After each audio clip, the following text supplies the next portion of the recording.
Magandang hapon, kapares. Ang ating liham ngayong hapon na ito ay galing kay Gabrielle. Dear Ate Karen, good afternoon to you at sa lahat ng tagapagsubaybay ng Yes FM. Itago niyo na lang ako sa pangalang Gabrielle. I'm 20 years old at isang dating factory worker. When I was 18 years old, nahilig ako sa chat at doon ko nakilala ang first boyfriend ko.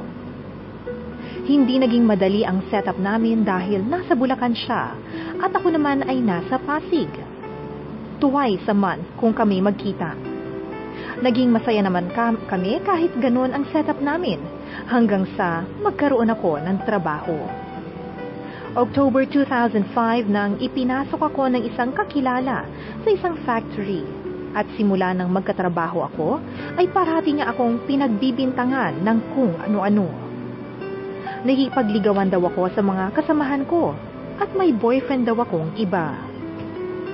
Masakit sa akin yon dahil naging faithful naman ako sa kanya na kahit textmate ay hindi ko ginawa. Alam ko na hindi dapat ako mag-guilty pero iba pa rin ang pakiramdam kapag wala ng tiwala sa iyo ang mahal mo. Sinabi ko sa kanya na nasasaktan ako kapag ganun siya.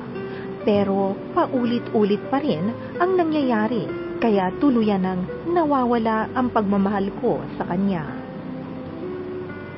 June 2006 nang natanggap ulit ako sa isang factory at dahil sa height ko na 5'6" ay naging pansinin ako. Doon ko din nakilala si Kiel. Pinakilala siya ng isa ring contractual sa factory. Regular na si Kiel at matanda siya ng 80 years sa akin. Iba siya sa mga kasamahan kong lalaki. Tahimik lang siya at hindi nangungulit. He used to call me Don dahil daw hawig ko raw si Don Zulueta. Madalas ko siyang mahuling nakatingin sa akin at dumating ang point na kinuha niya ang cellphone number ko. Ibinigay ko ito dahil na rin sa pakikisama at dahil pareho kami ng way pa uwi ay nakakasabay ko siya. Sinabi ko sa boyfriend ko yon at okay lang daw na may kasabay ako. Pero kahit sabihin ko lahat sa kanya ang ginagawa ko, ganun pa rin siya, kaya tuluyan nang nawala ang pagmamahal ko sa kanya. Dumating ang time na niligawan na ako ni Kiel. Simula pa lang daw nang makita niya ako ay nagka-crush na agad siya sa akin. Pero binasted ko agad siya dahil may boyfriend na ako. 2 linggo din kaming nag-iwasan pero nagbalik din kami sa dati at lalo pa kaming naging close. Tumindi na rin ang hindi namin pagkakaunawaan ng boyfriend ko. Nai-open ko kay Kiel ang problema ko at ang bala kong pakikipag-break kaya nanligaw ulit siya sa akin. Aaminin ko nga nahuhulog na talaga ang loob ko kay Kiel kaya hinayaan ko na siya. Kinukulit na ako ni Kiel na sagutin ko na siya pero ang sabi ko sa kanya, gusto ko siyang mahalin sa tamang paraan. Bayaan na niya muna akong gawin ang dapat kong gawin. Pumayag naman siya. August 30, 2006, pumunta ako sa Bulacan pero hindi ako nakipagkita sa boyfriend ko. Nagpabigay lang ako ng sulat.